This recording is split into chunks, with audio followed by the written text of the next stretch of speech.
Dans cet épisode, je reçois JF Caron et Mathieu Lemay d'Imo Finance. Pensez-vous vous lancer dans l'immobilier, construire un portfolio, bâtir ou acquérir des immeubles locatifs? Le financement de projets de construction pour des immeubles multilogements est de plus en plus difficile et complexe. Découvrez comment ces deux ex-banquiers ont développé un portfolio de 50 millions en prêts aidant des petits et grands entrepreneurs immobiliers à réaliser leurs projets. On se rejoint à la retenue.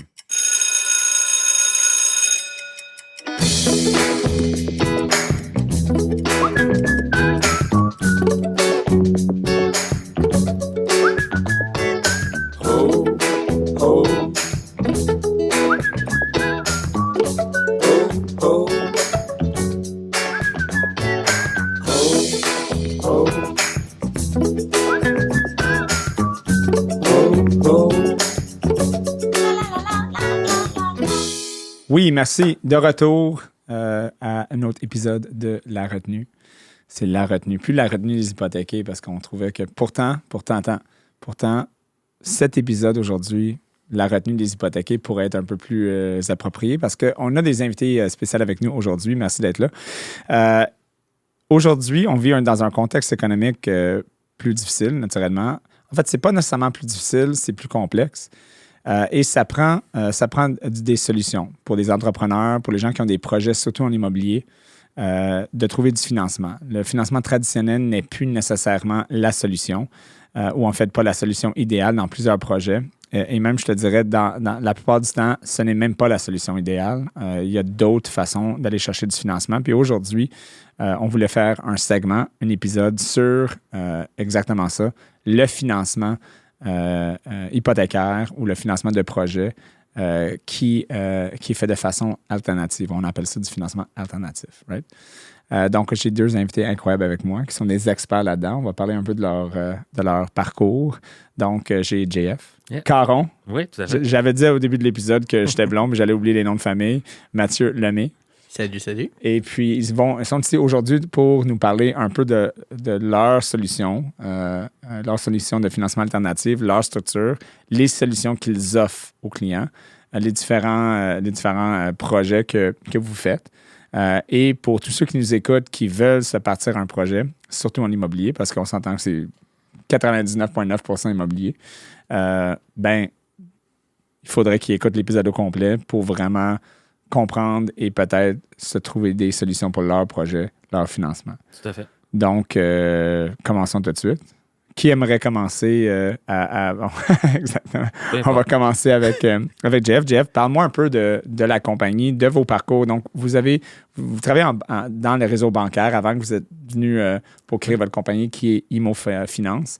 Donc, c'est quoi votre parcours un peu? Comment vous êtes tombé dans le financement alternatif après plusieurs années dans le domaine bancaire, mettons? Oui. Moi, j'ai été 20 ans dans le domaine bancaire régulier à autoriser des prêts un peu en exception parce que c'est moi qui avais les délégations les plus élevées à l'intérieur de la succursale où j'étais. Donc, j'ai appris avec le temps à côtoyer des entrepreneurs, des promoteurs immobiliers. Puis au cours des dernières années, puis vous parleriez avec des promoteurs, des développeurs immobiliers, vous direz que les critères de financement se sont beaucoup resserrés d'institutions financières traditionnelles. On l'a vécu, moi puis Mathieu, parce qu'on travaillait là. Puis à un moment donné, ça devenait difficile d'accompagner des promoteurs et des entrepreneurs immobiliers. Et on a eu une opportunité par quelqu'un qu'on connaît qui était dans le domaine du financement alternatif, du prêt hypothécaire privé, qui en faisait depuis 7-8 ans, qui voulait prendre sa retraite. Puis on a eu une opportunité à laquelle on était ouvert. De regarder ça. Puis nous, ça nous appelait parce qu'on avait fait ça toute notre carrière, un peu des dossiers en exception, des dossiers un peu plus particuliers. Et c'était comme un peu naturel parce qu'on n'était plus capable de faire ce qu'on faisait avant. Parce que c'était quand même un gros saut, par contre, parce que vous avez vos jobs. Tu étais en même parcours un peu, Mathieu. Même chose. Donc, parcours bancaire, Parcours bancaire, oui. J'ai fait un peu plus de placement que Jean-François. Jean-François avait fait un peu plus de financement. J'étais un planificateur financier de formation. Donc, je travaillais avec la clientèle aisée fortunée, mais par le fait même, quand tu les accompagnes dans un plan financier, tu les accompagnes autant dans leur projet de financement. Ouais. Donc, on a touché. Puis c'est des financements plus complexes. C'est des entrepreneurs, des gens d'affaires qui n'ont pas un salaire conventionnel T4 talon de paye. Donc, on finissait pareil par toucher à des dossiers plus complexes. Puis moi et Jean-François, on s'est connus dans le milieu bancaire. Puis ça va faire tout près d'une 15aine d'années qu'on travaille ensemble. Voilà.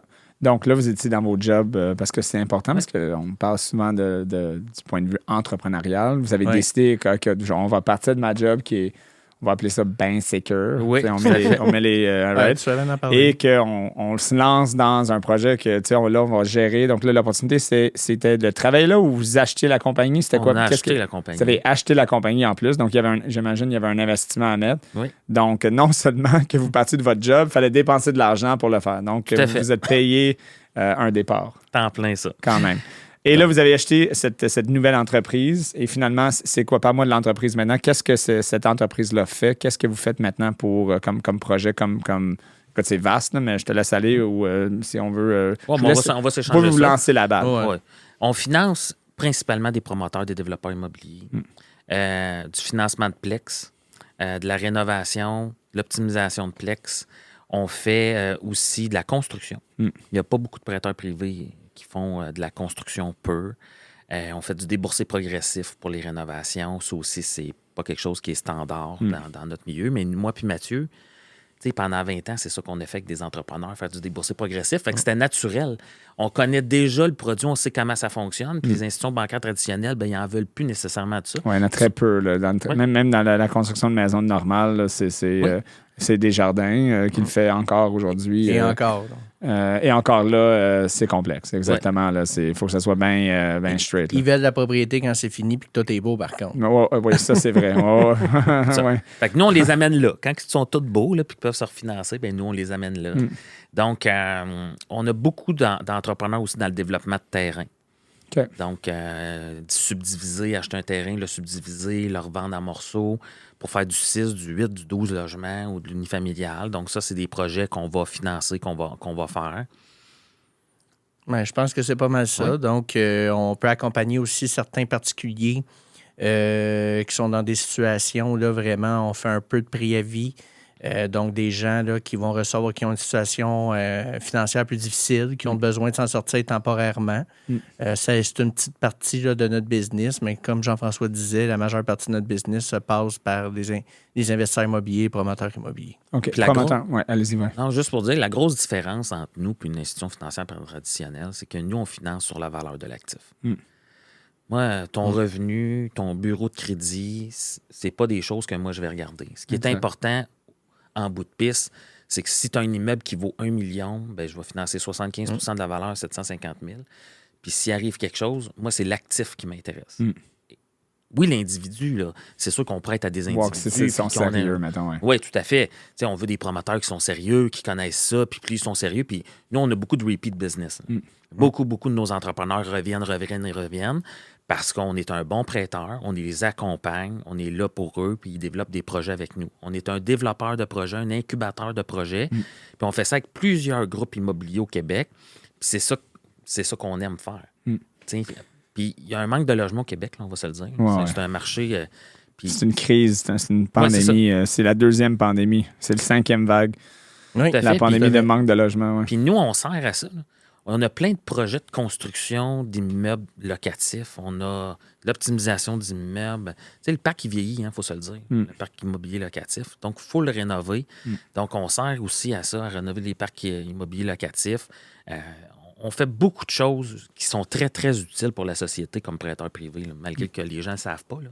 Très peu de gens savent ce qu'on fait. C'est un bon point. Le prêt alternatif, c'est pas encore très connu. Ça a une mauvaise réputation, effectivement. Pas mauvaise réputation, mais quand tu entends prêteur privé, comme tu penses à quelqu'un sur le coin de la rue là, qui est italien, excuse-moi pour les Italiens, là, s'il vous plaît, je vais me faire assassiner quand je sors d'ici tantôt. Mais on va juste sortir 5 minutes avant c'est toi. Ça, exactement. mais tu sais, qui prête à 29 %, puis si tu ne redonnes pas son argent, on ne trouvera plus. Ryan, moi, je trouve ça le fun que tu adresses ce sujet-là. Non, mais c'est un bon point parce que souvent, c'est ça que les gens entendent quand tu dis prêteur privé. Wow, prêteur privé. Là, non. Tout à fait. Non, mais je trouve ça le fun que tu adresses ça parce que c'est un des sujets qu'on doit adresser. Nous, quand on s'est parti là-dedans, on partait du milieu bancaire, la conformité, le contrôle interne, on connaît ça. Là. On a géré ça toute notre vie. Puis, nous, on s'est donné comme mission, quand on était chez IMO Finance, puis qu'on a commencé à être partenaire d'affaires chez IMO Finance, de changer un peu la vision que les gens peuvent avoir du prêteur privé.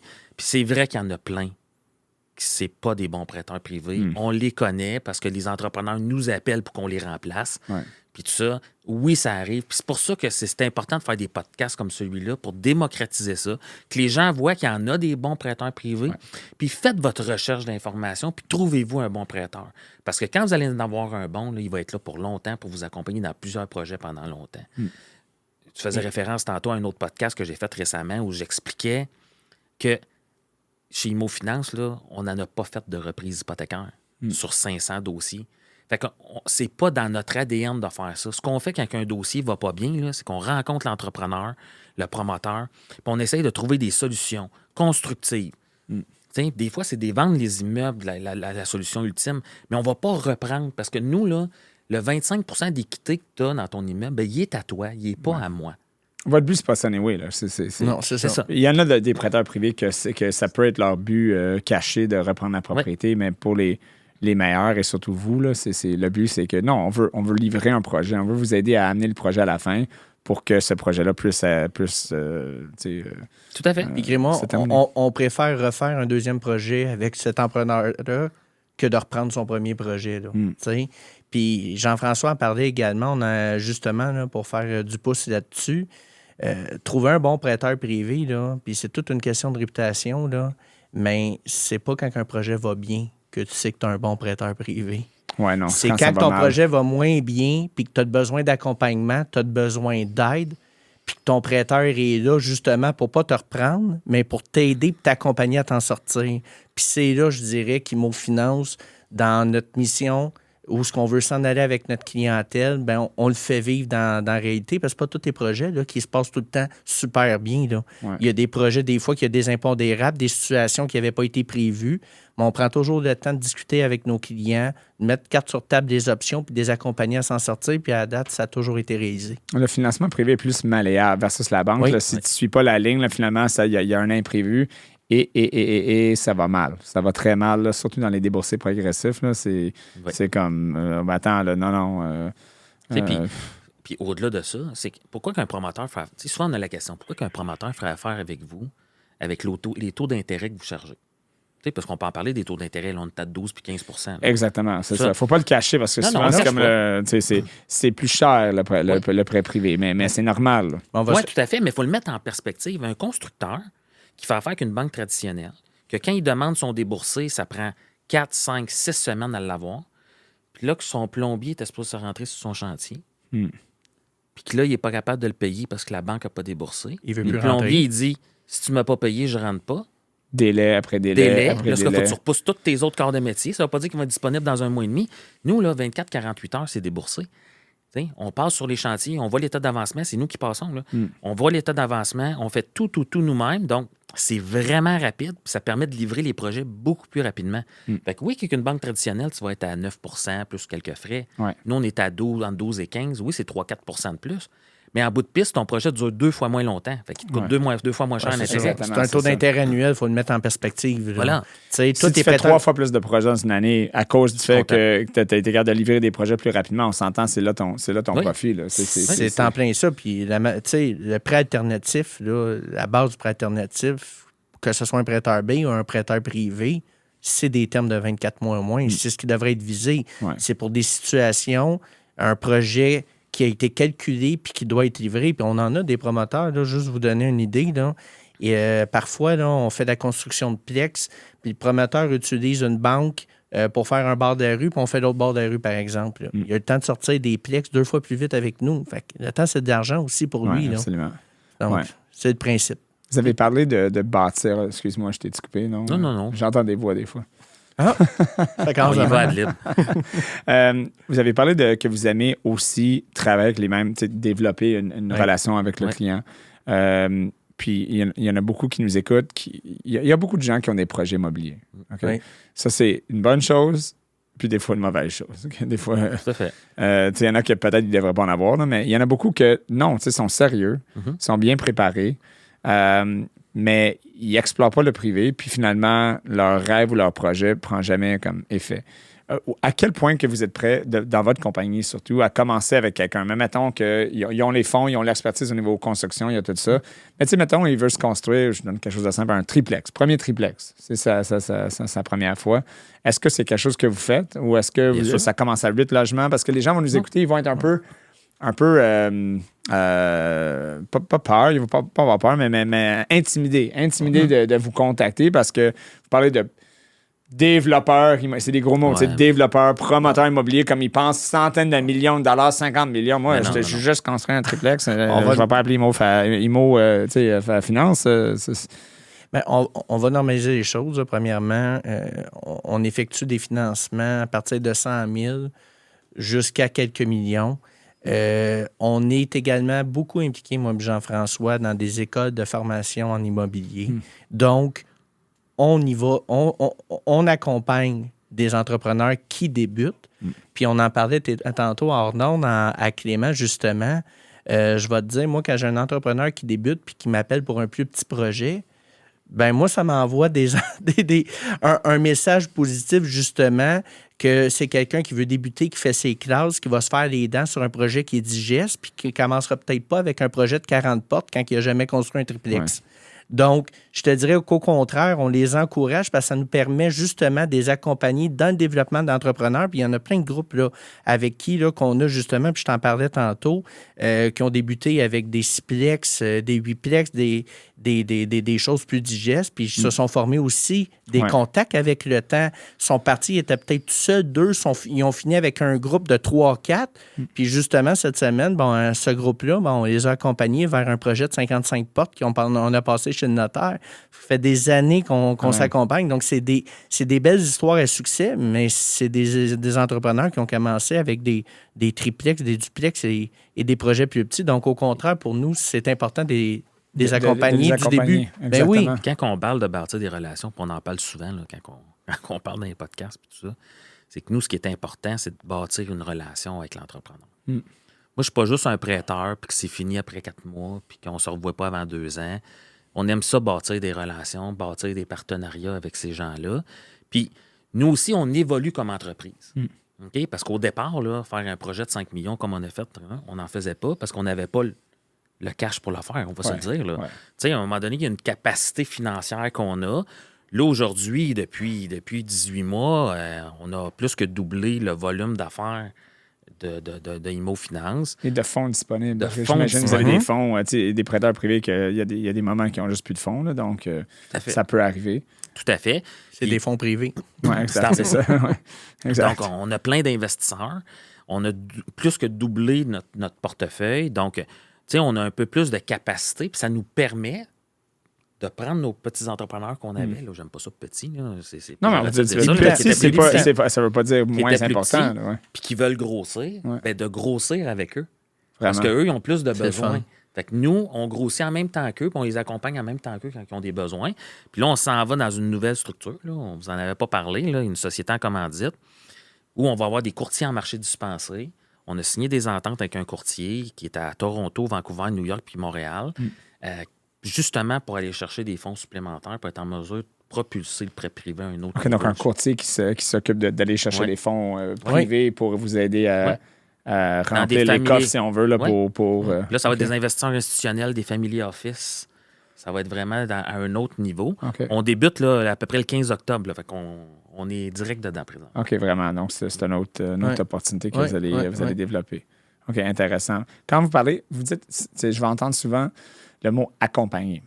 Donc, mettons si on parle parce qu'il y en a plusieurs ici qui vont nous écouter, qui veulent savoir qu'est-ce que ça veut dire accompagner. Comme moi, j'ai pris mes licences, là, je suis capable de construire, j'ai un peu mon équipe de construction, j'ai trouvé mon terrain, j'ai acheté le terrain. Ben là, OK, mais c'est quoi l'accompagnement pour vous? Qu'est-ce que ça veut dire accompagner un nouveau entrepreneur qui commence à construire, mettons, un triplex à 6plex? C'est quoi l'encadrement que vous lui offrez comme service? Nous, là, on a présentement entre 125 et 130 projets de financés au Québec. Puis notre portefeuille, on en a parlé tout à l'heure, là, à tous les 9 mois, il se renouvelle. Parce que notre délai moyen, c'est 9 mois. Fait que des projets, là, dans une année, moi puis Mathieu, là, on doit en avoir 300-400. Fait qu'on a une grande expérience de qu'est-ce qui se passe présentement dans le marché, puis qu'est-ce qui est bon puis moins bon, puis c'est quoi les valeurs du marché. Je vais vous donner un exemple. Un entrepreneur me dirait qu'à Sherbrooke, il achète un terrain qui va payer 60 000 la porte. Bien, un des accompagnements, je vais lui dire qu'il paye trop cher. OK, ouais, parce que à cause du fait Parce que nous, on a une grande... T'as les données pour supporter... ouais. Fait que là, il fait « Ah oui, explique-moi ça. » Puis là, j'explique les autres projets, tel projet. Regardez, c'est 35 000 la porte. Regarde. Ah, OK, bien là, je vais peut-être reviser mes choses. Nous, ça nous permet de faire des reality checks, des fois, avec des entrepreneurs qui n'ont pas cette compétence-là ou cette connaissance-là parce qu'ils n'en font pas assez. Mais nous, on l'a, ça, parce qu'on en a beaucoup. Ça nous permet de challenger nos entrepreneurs. Puis c'est sain dans une relation d'affaires parce que c'est des relations, on revient tout le temps à ça. Puis c'est sûr que des fois, là, quand ils nous présentent leurs projets, ils sont enthousiastes avec raison, tout ça, puis là, on dégonfle la balloune. Là. Mais 2-3 jours après, ils nous rappellent, puis « Hey, Mathieu, Jean-François, merci, tu sais, j'ai refait mes calculs, puis vous aviez raison, je me serais lancé dans le quoi que j'aurais frappé un mur. » Donc, puis pour nous, c'est juste, on remet ça au prochain projet, là, that's it, là. Fait qu'on va se reprendre, mais au moins... On est des partenaires, c'est des relations d'affaires long terme. Puis, puis ça, c'est un élément que je voulais dire. Quand Jean-François disait ça, on n'est pas juste là pour un prêt de 4, 6, 7 mois, 8 mois. C'est une des raisons pour lesquelles on a parti ImoFinance. Je sais pas, on se rappelle tous qu'il y a plusieurs années, dans les banques, c'était ça, les relations. Tu allais chez Desjardins. On a un client qui nous disait cette semaine, il nous disait, dans le temps, mon père m'a transféré le conseiller qu'il avait eu pendant 15 ans, puis tout ça, puis il y avait des relations, on se connaissait, on n'avait pas besoin de répéter l'histoire, puis tout ça. Aujourd'hui, la réalité dans les banques a changé, puis nous, de pouvoir maintenir des relations long terme sur des années avec les clients, bien, c'est le fun pour nous, c'est le fun pour eux, puis on grandit autant eux que nous, que eux là-dedans. Donc, puis un autre élément, Jean-François parlait, je dirais peut-être en amont, d'évaluer les prix et tout ça, mais pour faire une suite dans les accompagnements, bien, moi et Jean-François également, on est allé chercher nos permis de courtier hypothécaire. Puis ça nous permet de rester également très allumés sur les possibilités de plan de sortie vers des prêts conventionnels avec nos clients. Donc, ça, c'est une évaluation, par contre, pas nécessairement par la suite, qu'on évalue avant de faire le financement. Hein? Puis ça, c'est souvent, là, des fois, on dit aux gens, quand on fait des formations en immobilier, faites attention, quelqu'un qui vous dit oui sans poser de questions, puis tout ça, c'est peut-être bien le fun. Ouais. Mais une fois que tu as les 2 pieds dedans puis que tu es lancé, il n'y a pas de retour en arrière. Exact. Donc, de prendre le temps de faire l'évaluation du plan de sortie. Est-ce qu'ils vont être en mesure de nous sortir? Est-ce que c'est digeste? Est-ce que le projet est en mesure d'absorber les frais financiers de ce financement-là? Donc, c'est toutes des évaluations qu'on fait puis qu'on discute en toute transparence avec nos emprunteurs, nos clients. Puis que si, le projet, on a tous les checks, on va y aller de l'avant, puis on sait qu'il se lance dans quelque chose qui est digeste. Okay. Je vais vous donner un exemple. Tu sais, présentement, il y a des promoteurs qui vont construire, mettons, un 6 logements, puis qui veulent leur financer CHL. Puis là, ils vont dire, dans 6 mois, je vais t'avoir sorti. Puis là, ils construisent un 6plex, ça coûte 1,2 million, je vais dire ça comme ça. Puis là, ils nous demandent un financement de 800 000. Puis dans 6 mois, tu vas être sorti. Attends, t'as dit 6 mois, c'est ça, c'est exactement ça. C'est là le conseil. Ces 4 lettres-là, puis le plus 6 mois, ça marche pas. Vont pas nécessairement ensemble. Ça va pas ensemble. Donc, des fois, on va faire, OK, mais c'est à cause que sur ton 6plex que tu veux construire, tu fais 100 000 de profit, je comprends, mais tu as planifié 100 000 de profit sur 6 mois. Mais si ça dure 6 mois de plus à 15 % par exemple, sur 800 000, ça vient de te coûter 50 000 de plus d'intérêt. Est-ce que ça vaut la peine de faire un projet de 1,2 million pour faire 50 000 $? Prendre ce risque-là. Parce que le risque de construction, il est aussi... mes matériaux peuvent augmenter, mes coûts de construction peuvent augmenter. Fait que c'est tout dans le conseil comme ça. Les marges de profit sont têtes. C'est ça. C'est très tête. Étant donné qu'on est aussi dans une dynamique des sortir puis de bâtir des relations long terme, tous des petits détails comme justement, dès l'acquisition qui commence à monter leur refinancement, parce qu'on sait qu'il y a un 3, 4 mois, 6 mois, peu importe, là, de jeu pour avoir le refinancement, on a ce discours-là, on les accompagne, on fait le suivi. T'as-tu monté ta demande? T'en es où avec ta demande? Pour s'assurer que de l'autre côté, même si le projet avance, le take-out est en train de se mettre en place également. Donc ça, c'est tous des petits détails que pour nous, qui est important chez ImoFinance, puis que c'est comme ça qu'on s'assure justement que les projets soient des succès. Oui, vraiment. Tu as mentionné un peu la stratégie de sortie, puis là, c'est un peu nerd comme question, là, mais pour les stratégies de sortie, à cause de l'augmentation des taux d'intérêt, est-ce que vous trouvez que c'est plus difficile au niveau du RCD ou du ratio de couverture de dette maintenant, là, comme pour les sortir? C'est quoi l'impact? Je suis curieux de savoir, moi j'ai une clientèle plutôt aisée, mais je suis curieux de savoir à quel point maintenant ça l'influence ou ça a un impact sur la stratégie de sortie, mais aussi juste pour les gens qui sont en train d'essayer d'acquérir ou de construire des projets. Parce que vous, c'est ça, c'est pas qu'est-ce que vous regardez, mais au niveau de la stratégie de sortie après, ça peut être problématique. Là. Même si les chiffres fonctionnent, ben, ils ne fonctionnent pas trop avec les taux de qualification qui calculent l'RCD. C'est justement là qu'on va être... Quand on parle d'accompagnement, c'est justement là. Parce que l'ensemble de nos projets présentement, là, la stratégie de sortie privilégiée, c'est le programme APH Select. Oui. Thank God pour ce programme-là. Okay. Ouais. C'est je ne dirais pas la seule, parce qu'on va vous en donner d'autres après, là, mais c'est une des stratégies de sortie principales. Ouais. Puis les RCD sont plus faibles qui sont demandés dans ce programme-là. L'amortissement va jusqu'à 40, 45 ans, 50 ans même dans certains dossiers. Donc, il y a des stratégies. C'est quelle stratégie qu'on prend pour y arriver? C'est important que tu le saches dès le départ. Parce que moi, si je pars en APH Select éco-énergétique, puis tu n'as pas fait ton plan éco-énergétique avant de construire, puis tu n'as pas fait ce qu'il y avait à faire dans la construction pour sortir en éco-énergétique, on va être mal pris tantôt dans la stratégie de sortie. Ouais. Fait que c'est pour ça qu'il faut être là au départ. Puis là, au départ, on fait tout ce qu'on a besoin de faire pour que ça fonctionne après dans ce type de programme-là. Bon, il y a d'autres stratégies de sortie possibles. Il y a des prêteurs, nous, on est un prêteur privé, mais il y a des prêteurs alternatifs qui existent, qui vont prendre des dossiers 24 mois à peu près ça pour une stabilisation des revenus locatifs des immeubles. Donc ça, c'est une deuxième stratégie de sortie qui existe, qu'on va évaluer tout dépendant du projet, puis c'est quoi, puis c'est où, puis c'est comment. Mais c'est important de le faire avant. Lancez-vous pas dans un projet, puis après ça, je verrai. Ça, c'est dangereux. C'est pas une réponse de toute façon qu'on aime beaucoup. Puis en fait, puis c'est pas juste pour nous, c'est pour le bénéfice du client également. Ouais. Aujourd'hui, les projets sont tellement coûteux, il y a tellement... ça coûte plus cher. De se lancer sans savoir ce que tu t'en vas, c'est pas un bon plan de match là, pour personne. Comment tu t'organises? Mettons que c'est ta première fois, quand tu dis, mais il faut que tu sois organisé. Comment tu t'organises? C'est quoi? Parce que vous enseignez. Oui. Donc, vous avez mentionné que ce soit MREX, qui était une très bonne organisation, ou d'autres. Je ne savais pas si on pouvait les nommer, mais oui, notamment, on est à l'MREX. On peut faire ce qu'on veut. C'est mon podcast. All right. Je paye pas, j'ai pas de commandite. Donc, par exprès, donc je peux dire n'importe quoi. Pas n'importe quoi, mais on peut pas se faire canceller. Mais non, mais c'est ça. En fait, tu vois, c'est un moment blond. J'ai pas dit mon moment. Tu vois, on est parti sur autre chose, là, mais oui, qu'est-ce que vous enseignez? Qu'est-ce que vous dites à un nouveau investisseur qui commence? Lui, il fait ses cours. Ouais. Il y a un peu de fond. Mettons, disons que ça commence avec le cash, là, on s'entend, là, tout le monde qui arrive là. Moi, les affaires, là, puis j'ai challengé un représentant, quelqu'un qui est dans le coaching, là.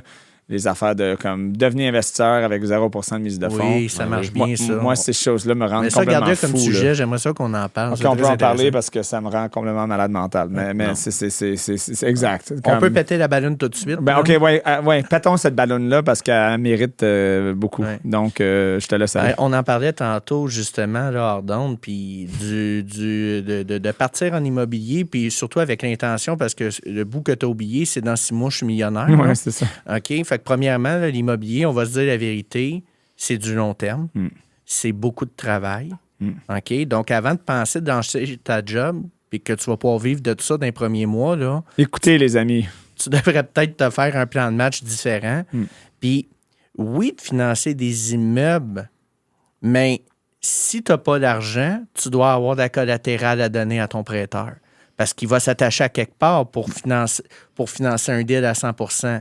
Fait que là, à un moment donné, c'est comme le poule ou l'œuf parce que t'as pas de cash, ben il faut que tu aies des actifs. Mais généralement, quand tu pars, tu n'as pas d'actifs. Fait qu'il faut que tu aies du cash. Exact. Fait que tu sais, à un moment donné, prends le temps, premièrement, là, de faire le tour de ton entourage. Où est-ce que le cash va venir? D'où est-ce que le cash va venir? Puis un autre élément qui est super pertinent, tu sais, quand tu débutes en immobilier, des demandes là, en prêt privé, là, on en parlait tantôt, les fonds sont privés.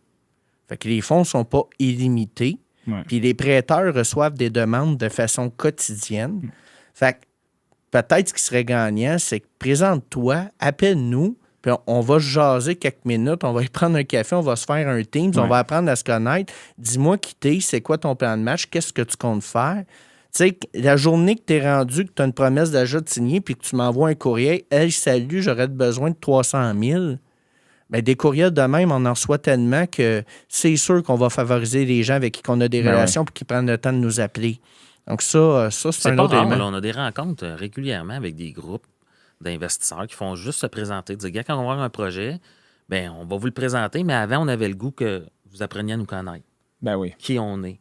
Hey, c'est-tu magique, ça, c'est parfait. C'est ça qu'on veut, bâtir des relations. Pour ces genres de projets-là, je ferais la même chose. On peut-tu péter une autre bulle? Oui, allez-y. La bulle est la suivante. Je veux commencer, moi, je me mets dans la position de quelqu'un qui veut commencer. J'ai plein de bulles à péter aujourd'hui. Tu te mets dans le rôle, on voit ça. Oui, c'est ça, exactement. Ça va être un Oscar, merci. Merci. C'est la dernière fois que tu viens ici. Donc, je commence, puis je vais faire un petit cours, puis on me dit, ben, va chercher un prêteur privé qui va te donner ta mise de fonds pour commencer.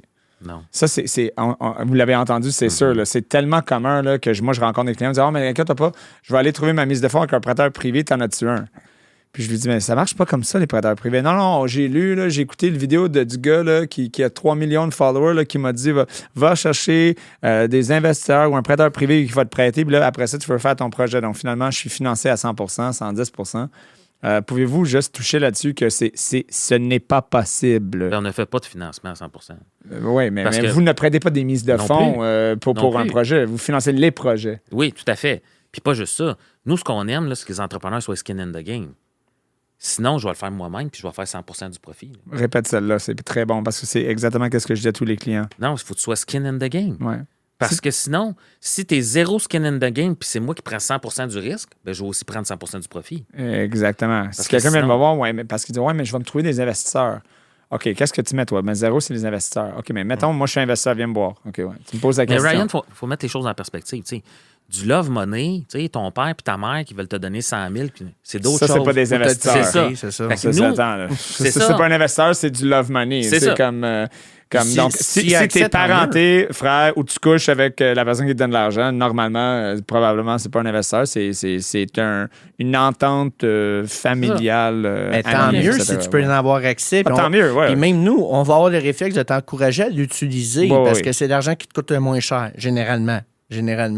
Donc, mais c'est pas la même affaire. Puis, mais ce qu'on voit dans le marché, Ryan, là, quand les gens disent que ça ne prend pas de mise de fonds, là, c'est qu'il y a des gens qui ne sont pas des prêteurs, qui sont des investisseurs immobiliers. Ouais. OK? Puis toi, tu as un projet, tu le présentes à l'investisseur, mais il va prendre 75% des parts de ton projet ou 90% des parts de ton projet. Nous autres, on en a vu comme ça. Dire, moi, je vais la mettre, la mise de fonds, mais tu vas juste avoir 10% parce que tu as trouvé le deal. Pour la gestion. Pour la gestion. Okay, ouais, ça, c'est différent. C'est normal. Tu n'as rien mis. Oui, effectivement. Là. Mais OK, oui. C'est un autre. Est-ce que tu es vraiment comme promoteur ou investisseur ou que tu as un projet? En fait, tu es juste quelqu'un qui a trouvé un deal. Tu as trouvé un terrain. Bref, tu es un agent immobilier non licencié. Donc, essentiellement, c'est une autre façon de dire. Non, mais si on va faire ça, on va juste appeler qu'est-ce que c'est. Là. C'est que tu as trouvé un projet.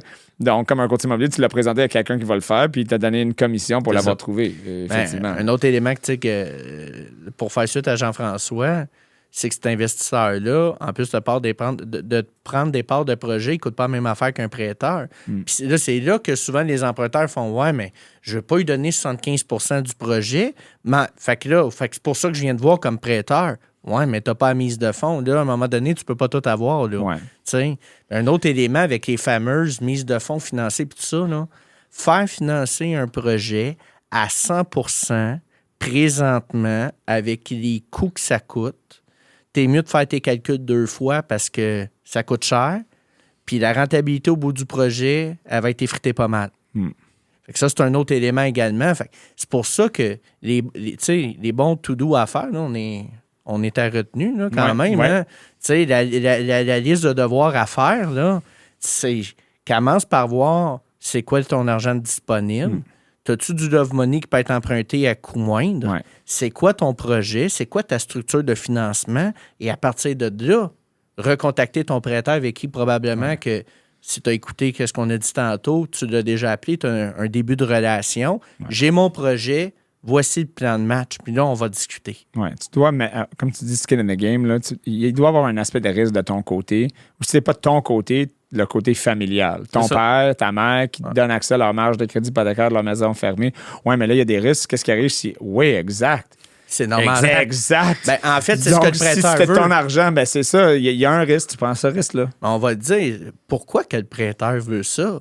Le prêteur veut que, justement, si le projet ne se passe pas nécessairement exactement comme prévu, que tu aies un petit incitatif pour s'assurer que tu veux... Tu sais, que ça te tente. Tu as donné le goût de finir. Oui, c'est ça. Parce que moi, juste me faire remettre des clés, là, ça ne nous intéresse pas. Besoin de ça, là. Exactement, c'est ça. Parce que nous, on n'est pas des promoteurs immobiliers, puis on l'a dit dès le départ, on est des prêteurs. Là. Nous, ça ne nous intéresse pas. Parce qu'on a trop de travail à faire du prêt, que commencer à gérer des locataires, puis gérer de la promotion immobilière, puis on n'a pas le temps de faire ça. Donc, une des choses qui serait bon pour quelqu'un, que mettons qu'il commence, qu'il n'y a pas de famille, mais qu'il a les connaissances, il est motivé, là, il a pris toutes les cours, il a les connaissances, ça serait de faire un peu comme tu as dit, ben, trouve 3-4 projets, présente-le à un investisseur, prends ton 10 %. C'est ça. Puis bâtis-toi de l'argent avec ce 10 %-là. Puis dès que tu as 10, 15, 20, 30 bâti, parce que oui, c'est plate. Tu as fait faire plus d'argent à d'autres, mais tu sais, comme tout le monde était là à un moment donné. Puis quand tu as bâti un portfolio, un montant, tu as gagné de l'expérience parce que tu as suivi le projet, tu as regardé comment ils ont fait. Là, tu peux aller pour ton premier triplex, 4plex, 6plex, 8plex. Tu en as fait 3-4, même si c'était pas toi. Tout à fait. Ben, au moins, parce que c'est un bon point, parce qu'il y en a plusieurs qui me posent ces questions-là. Je reçois des demandes, des courriels sans arrêt par rapport à ça. C'est pour ça que j'essaie de commencer à la base, puis on essaie de layer ça à la hausse. Là. Puis je dirais, allez justement prendre des cours d'immobilier pour vous éduquer là-dessus. On n'est pas investisseur immobilier. Aujourd'hui, justement, on parle que les financements sont sophistiqués, mais de monter puis de gérer un projet de A à Z aujourd'hui, c'est plus compliqué. Puis je dirais, faites-vous des contacts. Puis peut-être que la solution, tu dis, oui, il y a de commencer avec des projets plus digestes, mais il y a peut-être se trouver des partenaires également. Ouais. Hein?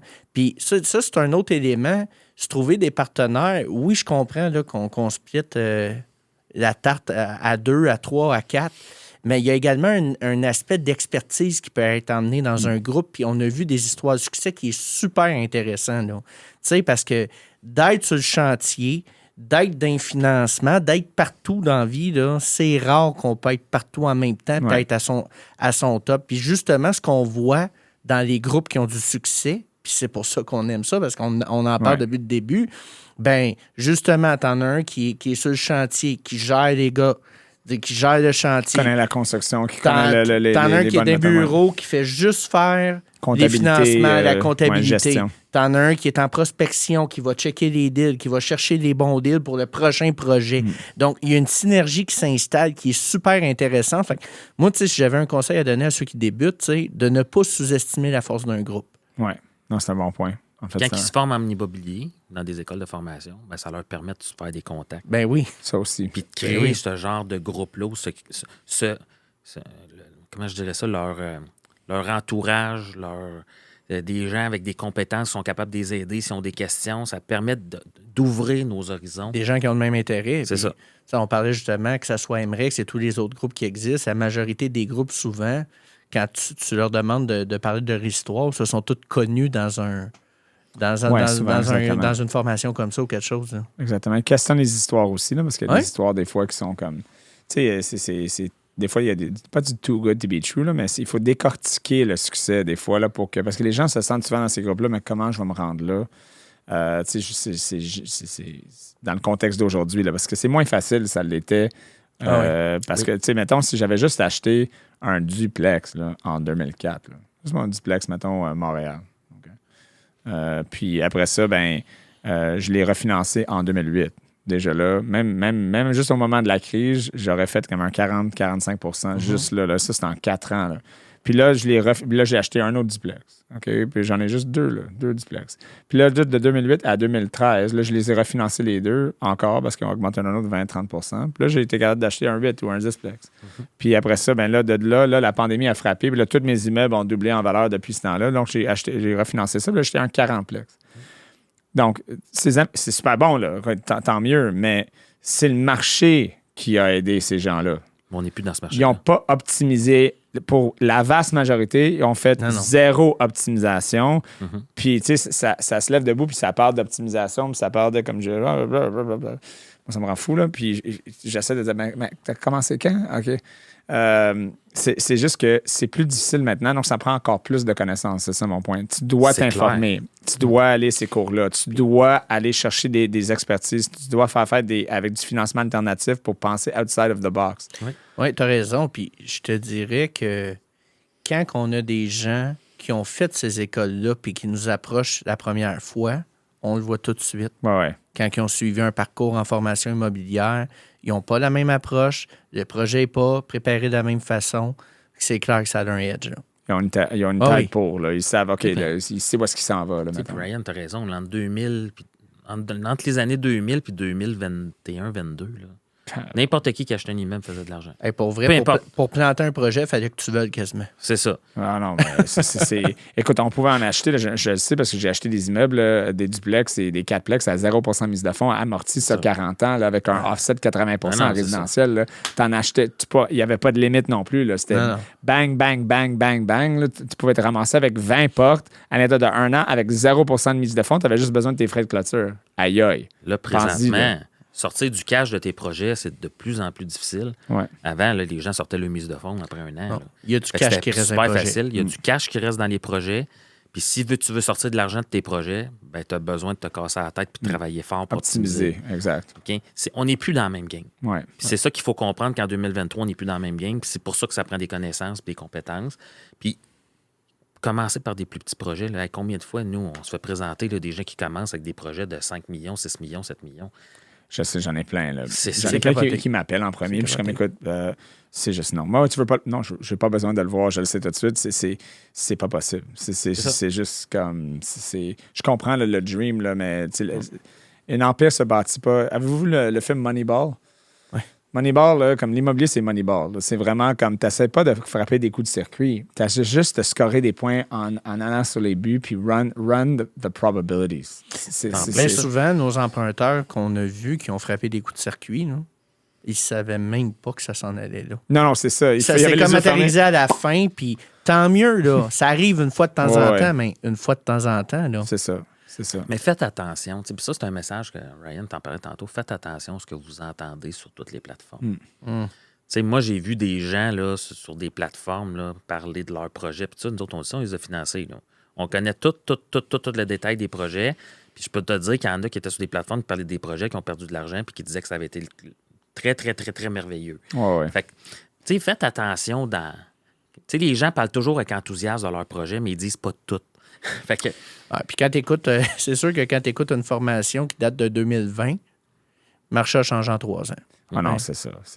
Il faut. Puis c'est intimidant pour les gens qui rentrent là-dedans, qui sont. En fait, c'est pas que les gens sont pas intègres, mais qui sont vraiment motivés. Puis là, c'est comme je comprends pas. Là, je suis tellement démotivé parce que j'ai peur des gens. Puis là, ça va comme incroyable. Là, ça, c'est comme les gars dans une chambre d'hockey. Je l'ai répété une couple de fois, là, mais c'est comme tout le monde, là, leur pénis est toujours 3 pouces plus long. Là, puis finalement, là, arrêtez. Là, t'as pas 400 portes. T'as 2 de 400 portes. Tout à fait. OK, donc ça fait... Attends, ça fait 8 portes, ça. OK, donc calmos. C'est comme calmos. Là. C'est puis découragez-vous pas, là, si vous nous écoutez. Il faut commencer tranquillement. Si vous faites les bonnes choses à long terme, vous allez avoir du succès. Tout le temps. That's it. C'est pour ça que je reviens toujours là-dessus, mais la force d'un groupe, j'y crois beaucoup avec la nouvelle réalité. Tout seul, là, partir, c'est beaucoup plus difficile. Fait qu'à un moment donné, puis peut-être, puis on le voit une fois de temps en temps, c'est que il y a des groupes qui se forment, puis éventuellement, avec les années, mais justement, quand tu dis, ben là, personnellement, je suis rendu à 2, 4, 8, 12 portes, ben là, des fois, commencent à faire des projets tout seuls. Là, ils partent une division tout seuls. Oui. Ils se sentent bien, ils ont l'argent, puis ils ont les expertises un peu. Ils ont développé une expérience également qu'il n'y avait pas au début. Fait que, c'est pour ça qu'il y a plein de chemins pour arriver à Rome. Mais prenez le temps, faites attention à ce que vous voyez, puis faites-vous les dents. Oui, vraiment. Puis chez Immo Finance, donc, dès que, mettons, quelqu'un vous arrive et il a un peu d'argent pour investir dans le projet, c'est quoi l'avantage? Là, un groupe arrive, ils ont les fonds, ils ont un peu d'expertise chacun, ils ont pris les cours, ils s'informent, ils veulent construire leur premier 6 logements. Mais mettons qu'ils ont quand même des jobs et un bon salaire à côté. C'est quoi l'avantage de dire, s'ils qualifient pour un financement traditionnel, est-ce qu'ils devraient aller en financement traditionnel en premier ou est-ce que ça serait mieux de regarder comment que tu juges que même si je qualifie de l'autre bord dans le financement traditionnel et ou l'alternatif, mais comment que je choisis qu'est-ce qui serait mieux pour mon projet? OK. Souvent, mettons en construction, là, on est un must là, en construction parce qu'on est plus rapide. On le disait tantôt, ça coûte même moins cher faire affaire avec un privé, même si nos coûts sont plus élevés, parce que la rapidité de ton projet va tellement être importante que tu vas être capable de te refinancer rapidement après ta construction. C'est le holding cost que tu sauves, là, parce que ton holding cost, il en est plein moins ça. Où est-ce qu'on vient intervenir? On intervient aussi des fois en premier rang sur un achat. Là. Parce que dans le marché, il y a du monde qui ont de l'argent et qui ont du cash. Puis quand il y a un projet qui est bon, qui est à vendre, soit sur Centris ou peu importe, là, que ce soit un deal en dehors du marché, là, off-market, des fois, là, il y a 3-4 groupes qui sont dessus. Puis toi, tu fais un offre avec financement, puis moi, je fais un offre cash.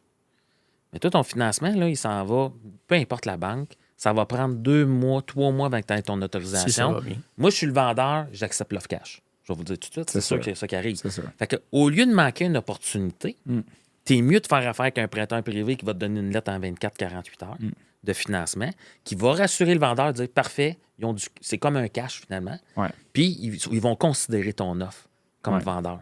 Ça arrive très souvent qu'on a des dossiers comme ceux-là, parce que t'es mieux de donner 50 000 à ton prêteur privé pour faire 250 000 de profit que de donner 0 à ton prêteur privé et faire 0. Oui, pour ceux qui nous écoutent, là, on parle du financement multi-logement. Là. Donc, c'est pas le financement résidentiel traditionnel parce que les gens mélangent ça souvent. Là, ils achètent un triplex.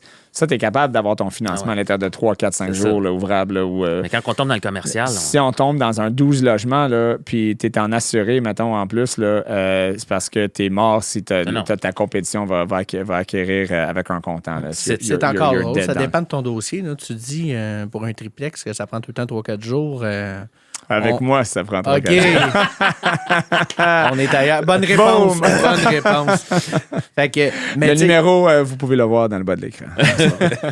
Mais tu sais, souvent, on va être utilisé même pour des transactions comme ça. On en a eu un dernièrement. 2 triplex achetés super rapidement. La banque n'était pas au rendez-vous. Ça traînait l'octroi.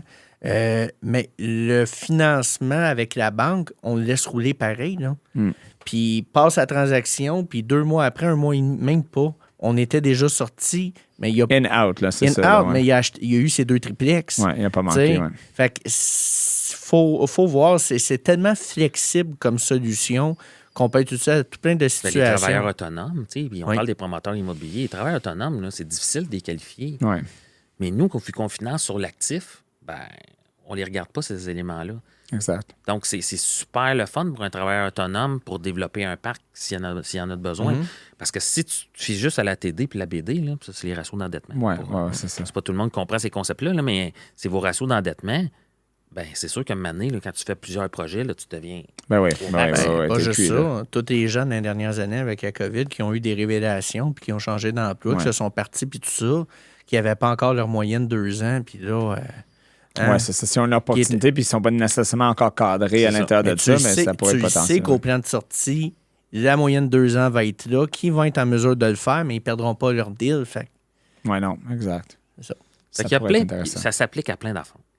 C'est juste qu'à partir du moment où ton financement bancaire il est trop compliqué, tu ne te qualifies plus, là, il te reste un prêteur alternatif. Exact. Puis il faut juste que tu mesures le coût de la perte d'opportunité versus le coût d'acquisition. C'est aussi simple que ça. Des fois, c'est un mix des deux. Puis des fois, c'est un mix des deux. Là. Oui. Des fois, on est utilisé pour compléter un montage financier, pour y aller en construction, là, le cash flow que ça demande là, actuellement. Là, puis on parle des prêteurs, que ce soit traditionnel ou privé, mais au-delà de ça, dans une construction, aujourd'hui, les fournisseurs sont plus frileux qu'ils étaient. Ils demandent des dépôts à pas finir. Mais tu sais, quand tu as donné 30 de dépôt là, sur l'ensemble de tes fournisseurs et tu n'as pas un coup de pelle de commencer dans ton projet, là, ça en prend de la liquidité. Fait que tu sais, souvent, moi et Jean-François, on va regarder le meilleur montage financier pour l'emprunteur, mais on va prendre en considération tout ça de Qu'est-ce que tu as négocié avec tes fournisseurs? As-tu un entrepreneur général? Y a-tu la capacité de te biler en 4 déboursés où il va te demander une facture il va te donner une facture aux 2 semaines? Ouais. C'est tous des éléments qu'on pense pour eux parce que nous, là, des situations comme ça, on en voit toutes les semaines. Puis après ça, on est capable de l'appliquer à nos futurs emprunteurs pour les accompagner puis s'assurer que ça se passe bien. Ouais. C'est intéressant qu'Imo Finance, vous vous spécialisez comme prêteur privé dans des choses qui touchent la construction. Parce qu'il y en a plusieurs que ça leur flip out, là, dans le sens que ça leur fait peur vraiment. Là. Comme puis c'est des bons prêteurs privés que le Panthard de ce monde ou Castleton Capital Express sont moins, c'est mon feeling, là, sont moins ouverts à ça maintenant, là, en ce moment, où leurs investisseurs au moins là, sont moins ouverts à rentrer là-dedans. Je vois beaucoup de dossiers, naturellement. Mais pourtant, quand c'est bien fait, là, c'est pas plus compliqué que d'autres choses. Là. Mais je vous donne un cas. Puis je l'ai vu 4 fois cette année. Tu vois, je reçois du coaching même durant mon podcast. Tu vois, tu vois, on apprend des choses. C'est des gens qui ont un bon cash flow. Mettons, sont à l'aise financièrement. Et puis, ils construisent un triplex pour habiter, 4plex, une grosse maison. On part dans les millions. Là, comme là, je parle de maison, là, mais mettons, je donne un exemple. Dans le nord, mettons, entre Saint-Sauveur et Tremblant, quelque part là. Puis il construit ça à 1,8 million. Il a acheté le terrain cash. Il a déposé 1,2 million lui-même. Oui. OK? Puis il pensait être capable de lui, il avait un gros poste exécutif. Mettons, un VP, premier vice-président d'une compagnie. Il avait décidé de partir. Puis il recommençait une nouvelle job pour une nouvelle compagnie, mais plus tard. Il avait négocié avec la nouvelle compagnie parce qu'il était recherché que je veux finir mon projet, je veux le superviser. Puis, lui, il a de la misère à trouver. Là, il a recommencé à travailler, mais même là, il a de la misère à trouver du financement parce qu'il est mi-projet. Dans le sens que. Mais pourtant, il a tout mis son propre cash personnel. On fait ça. C'est. Puis, il y a encore aujourd'hui. Ça, on va se parler après. Déjà commencé. Oui, bien, exact. Puis, il disait écoute, honnêtement, j'ai besoin de 500 000 là, pour finir. Puis, ça va être facile. Je qualifie anyway. Là. Je fais 700 000 par année. Là, Mais ils ne veulent pas me le donner parce que je suis.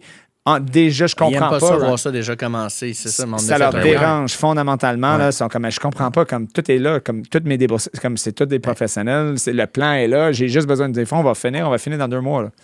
Rien savoir. C'est sûr que, tu sais, moi et Jean-François, on en gérait pour des dizaines de millions par année en déboursés progressifs pendant nos années à la banque. Ouais. Fait que cette approche-là, pour nous autres, je vais te le dire, ça ne nous fait pas peur pantoute, mais on fait nos due diligence, puis avec un emprunteur comme ça, là... Surtout parce que le exit strategy est comme instantané quand le projet est fini. Ben non, c'est ça. Il est immédiatement sorti. C'est comme... C'est ça. Je comprenais pas. J'avais appelé 5-6... puis non, je suis comme, ça n'a aucun sens. Là. Si j'avais l'argent moi-même, là, je le ferais, là, 500 000, comme c'est ça. Tu sais, je te dirais que le recul par rapport à ces projets-là de construction est souvent la méconnaissance. Quand tu connais quel due diligence faire, les vérifications qu'on fait dans un dossier comme ça, notre gestion du risque est très bien faite. Comme exemple d'un dossier comme ça, nous, notre risque, là, c'est que le premier 1,2 million investi, c'est qu'il y ait des hypothèques légales. Il est là notre risque. Parce qu'une hypothèque légale passe avant notre hypothèque. Ouais. Donc, ce qu'on fait comme due diligence, on va prendre toutes ces factures, puis on va appeler ses fournisseurs s'ils ont été payés. Ouais. C'est tout. Puis on va demander des quittances même. Puis on va même les fournir à notre emprunteur, c'est pour le protéger. Donc, à ce moment-là, vous savez que tout est à jour jusqu'à Tout là. est à jour, après ça, on embarque. Tout le devant, écrire moi, un j'ai pas drive. peur, je vais juste comme payer qu'est-ce qui s'en vient, puis on a déjà une valeur, on oui. estime la valeur, j'étais à 30%, même pas 22% ratio prêt-valeur. OK. Hein. C'est Et ça. même pour lui, on va écrire un folder, puis on va lui partager ses quittances. Il va avoir ça à son dossier. Fait qu'il va avoir l'esprit tranquille. Nous également de notre côté. Puis On fait ça dans tous on nos avance. dossiers de construction. Hein. On va chercher les quittances pour nos emprunteurs. Ça les protège comme nous, ça nous protège. C'est ça, parce que vous regardez finalement juste le risque par rapport à qu'est-ce que vous empruntez versus le produit final quand on l'amène à terme. Si on est proche, on nous dit, écoute, là, c'est parce que si je t'apprête ça, ça se peut que si le marché vire ou ben, si on est à un peu marché secondaire, comme mettons dans le Nord, là, mais ça pourrait être problématique. Mais à 20-30% ratio prêt-valeur, c'est... tantôt, on parlait de skin in the game, là, quand tu as mis 1,4 million de ton Ouais, argent. alors, il était assez motivé pour que ça se termine. Là, Non, c'est clair. Oui, non, c'est ça, clair. exactement. Fait que OK. mais c'est le genre de dossier que nous, on se fait appeler régulièrement là, pour des dossiers comme ça. Régulièrement. Parce que les banques, ils ne financent pas des dossiers en cours. Les prêteurs privés traditionnels, même. Même pas. C'est vraiment, vous avez une spécialisation. Je ne vais pas vous nommer, est-ce qu'il y a d'autres personnes dans le domaine qui le font? Parce que vous n'allez pas nommer votre Mais pas tant compétiteur. que ça. Non, c'est ça, parce que moi, tu sais, je suis là-dedans, puis c'est rare que je vois des gens qui sont un peu plus spécialisés dans le... Écoute, puis on a besoin de ça, on a besoin des mots finances, parce que, pensez-y, comme tu dis, il y a un manque de logement. Mais oui, fait qu'il faut les construire, là, puis on va prendre du cash pour les construire à un moment donné. Exact. Fait que nous, on est spécialisé là-dedans parce qu'on a fait ça pendant des années. Mais tu sais, quelqu'un qui se part là-dedans puis qui ne connaît pas ça, il ne sait pas quoi vérifier puis il ne sait pas quoi aller, c'est pour ça qu'ils n'en font pas. Non. Et nous, on a fait ça moi, j'ai fait ça pendant 20 ans du débourse progressif. Fait que je sais tous les balbutiements de comment ça fonctionne, puis pourquoi je dois vérifier ça. Puis tous les problèmes que vous pouvez rencontrer, c'est ça. Quand tu le connais, c'est moins épeurant quand tu connais ça du début à la fin. Ça prend des vérifications vraiment systématiques, puis c'est un contrôle de risque, mais quand tu le fais bien, on est très à l'aise avec ça. Les prêteurs ne veulent pas se donner ce trouble-là, parce que si on reprend une propriété comme celle-là, il faut la finir. Oui, puis ils ne sont pas équipés pour le faire. Ils ne sont pas équipés pour le faire. Ouais. Mais nous, en accompagnement, au quotidien, on accompagne des promoteurs, des développeurs immobiliers, des constructeurs. Fait que moi, si j'ai un dossier qui va moins bien à Saint-Sauveur, là, j'ai déjà 3-4 contracteurs que j'ai déjà prêté de l'argent, je vais les appeler. Écoute, j'ai besoin que tu ailles finir. Il faut que je reprenne. Je ne voulais pas, mais j'ai pas le choix. Donc, j'ai besoin que tu ailles là-bas finir. Je te paye ça. J'ai tellement d'équité anyway que je suis protégé. Notre créneau étant là-dedans, ça nous a permis de développer vraiment un réseau de contacts adéquat pour pouvoir gérer ce type de projet. C'est même pas votre but. Vous avez mentionné tantôt, vous ne l'avez jamais fait anyway. Non. Premièrement, je vais te dire, si on a un doute que l'emprunteur n'est pas équipé pour le finir, on le fera pas. Exact. Puis il y a des pratiques, là, quand on parlait de réputation tantôt, il y a des pratiques dans le domaine, un dossier qui a l'air plus risqué, d'augmenter le taux d'intérêt, mais de notre côté, si on pense que le projet est plus risqué puis que la stratégie de sortie n'est pas enviable, on ne fera juste pas de financement. Ouais, non, c'est ça. Mais on va prendre le temps d'expliquer à l'emprunteur pourquoi. C'est important qu'il comprenne. C'est pour ça que je revenais tantôt en disant, quelqu'un qui vous dit oui là, sans poser de questions, posez-vous des questions. Oui, exactement. Ouais. Oui, beaucoup d'équité, oui. Ouais, il faut qu'il y a du... C'est ça, exactement. Tu sais, dans un petit piège, là, si on peut tomber là-dedans, là, avec les prêteurs privés, puis on parlait de réputation tantôt. Tu sais, des pièges, là, au niveau des contrats, il y en a. Tu sais, faire un contrat de 6 mois. OK, mais des projets qui se finissent en dedans de 6 mois, là, il n'y en a pas tant que ça. OK? Tu sais, nous, chez Mofinance, toujours des contrats de 12 mois payables en tout temps. Il y en a qui ont en 6 mois, tu tombes à renouvellement, puis ils disent, je te renouvelle pas. Ouais. Ou les frais de renouvellement sont complètement malades. Là, les conditions sont... C'est ça. Lisez votre contrat, faites attention, faites votre due diligence, puis tout ça. Nous, on est un prêteur privé qu'on sait que dans le marché est très respectable, mais il y en a d'autres que c'est moins comme ça. Puis on sait que l'autorité du marché financier là-dedans présentement, là, ils sont en train de s'en mêler, puis tout ça. Puis nous, on est très contents de ça. Ça va juste vous aider parce que le plus qu'il y a de l'encadrement, le plus que vous allez bien naviguer dans ces eaux-là. Tout à fait. Puis nous, on est habitués dans l'encadrement, on a fait ça toute notre carrière. Oui, exact. Fait que j'ai zéro problème avec ça. Puis on sait qu'on fait bien les affaires, qu'on accompagne bien nos clients. Donc, quand tu fais ça correctement, tu n'as pas peur. Non, c'est un excellent point. Donc, pour tous ceux qui écoutent, puis ils sont déjà en projet ou ils ont des projets ou ils veulent débuter un projet, Immofinance peut être la solution pour eux, surtout dans les constructions neuves ou même dans les scénarios que j'ai parlé. Puis on a même parlé de comment s'organiser au début, s'informer, s'éduquer. Oui. Donc, on a parlé d'MREX, c'est quand même pas pire. Il y en a d'autres, Copy Management qui est pas pire. Il y en a plusieurs. Là. Écoute, on va pas les nommer. Il y en a plusieurs. En fait, moi, je pense que ma philosophie là-dessus, vous pouvez peut-être dire oui ou non, c'est que le plus que vous pouvez vous informer, le mieux c'est. Surtout si c'est des compagnies crédibles, que vous avez fait vos recherches, puis il y a des centaines ou même des milliers de gens qui ont pris ces cours-là, que ça existe.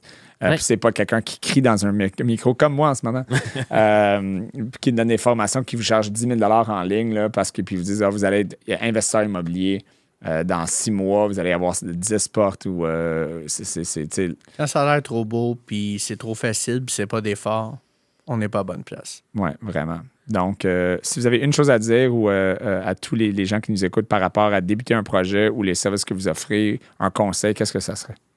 On va commencer avec Jeff. Le premier conseil, c'est développer une relation avec votre prêteur. Ça, c'est super important parce que la confiance, là, on est dans une business de confiance. Créer de la confiance, puis ça va vous amener à bien des places. Créer de la confiance, développer une relation. Et as-tu volé ton... T'as pas le droit Il a volé mon... Non, mais c'est carrément ça, tu sais. Puis faites-vous confiance, prenez le temps. C'est pas un sprint, c'est un marathon d'immobilier. Prenez le temps de bien faire les choses. Puis tranquillement, pas vite, de vous bâtir un réseau, puis ça va bien aller. La force du réseau dans ce milieu-là n'est pas sous-estimée. C'est deux bons points, puis je pense qu'on peut se laisser ça, la citation. L'immobilier, c'est pas un sprint, c'est un marathon, un peu comme la vie. Donc, commencez tranquillement, slow is good. Puis, on va avoir du succès. Puis, vous pouvez aider beaucoup de gens avec votre compagnie. Je vous remercie. Je pense qu'on a vraiment démystifié beaucoup de choses aujourd'hui. Oui.